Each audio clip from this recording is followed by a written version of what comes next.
Mənim oğlum olsa, mən onun atası olmayan bir qızı ala bilmərəm. Bu qız yenə quş buraxdı. Salam dəyərli dostlar, xoş gördük. Mən Şəhriyar Nadir.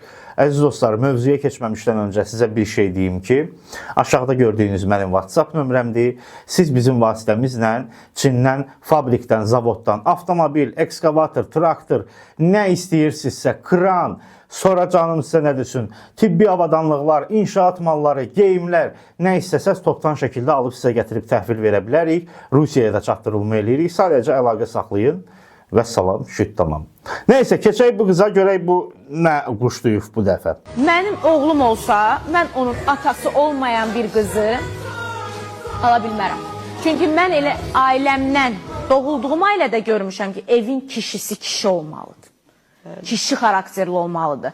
Kişi tabeçiliyini anlamayan qadın heç vaxt, heç kəsin oğlunu xoşbəxt edə bilməz. Əziz dostlar, hər dəfə deyirəm ki, bu qız haqqında video çəkim, bəlkə özünü düzəldər, bəlkə bu şey eləyər, tərgidər də bu.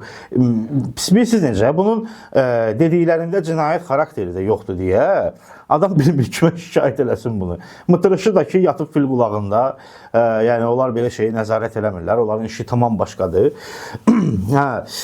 Neysə, bu bir dəfə deyir ki, mən Harvard'ı bitirmişəm, sonra gördü ki, zibili çıxır ortalığa, dedi ki, mən Harvard sertifikatı almışam. Sonra da başladı deməyə ki, mən 16 şirkət qurucusuyam, 16 dənə şirkəti bu, harada qurub, necə qurub, bilmirəm. Keçən dəfə dediyim kimi, Bill Gates'in heç o qədər şirkəti yoxdur. Bu qədər şirkəti olan 16 şirkət quran adam televiziyada, nə bilim 600 manat, 700 manat, lab olsun 2000 manat maaşa niyə aparıcı işləsin? Biri soruşmur bundan, bu qızdan. Deyir ki, atası olmayan bir qızı almaram. Sənin atan olub neynəmisən? Ta ki, sən atalı qızsan, sənin atan olub neynəmisən? Və yaxud da atası olmayan o qədər namuslu, qeyrətli qızlar var. Sən nə demək istəyirsən? Sən bu nə quşlamaqdır? Sonra canım sənə düşün. Bütün hər şeyi qoyduq bir kənara. O qədər oğullarımız şəhid olub Qarabağda. Hansı ki, onların, belə deyək, qız uşaqları var, atadan yetim qalıblar. Sən nə demək istəyirsən? Cavab ver də. Nə demək istəyirsən? Atasız qızlar nə olur? Sən atalı olub nə bok yemisən?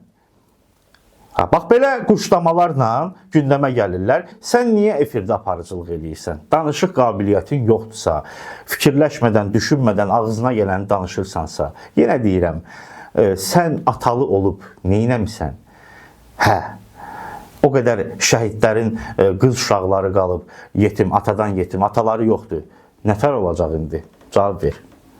Dostlar, şərhlərdə sizə bir söz deyim. Söyüş xaricində istədiyinizi yaza bilərsiniz. Yıxın sürüyün, yıxın sürüyün. Hamısını oxuyacağım. Özünüzə yaxşı baxın, görüşərik, hələlik.